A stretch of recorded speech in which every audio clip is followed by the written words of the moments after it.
Hello everyone, এখনই আমি আসছিলাম তো তখনই সঙ্গে সঙ্গে হচ্ছে আমার একটা পার্সেল চলে আসলো। তো পার্সেলটা কি আসলো তো চলো দেখে নেওয়া যাক।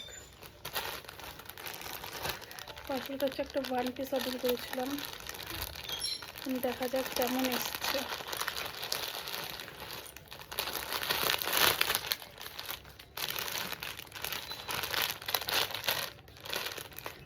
দেখে তো ভালোই লাগছে, কারণ কটনের এসছে নাকি সেটাই, কটনের অর্ডার করেছিলাম আমি।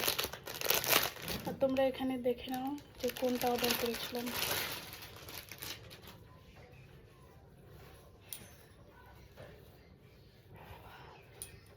এই যে দেখো, এখানে একটা ইলাস্টিক আছে, এখানে এরকম পুরোটা এই যে এরকম পিওর কটন, দেখে নাও। চলো বাই বাই।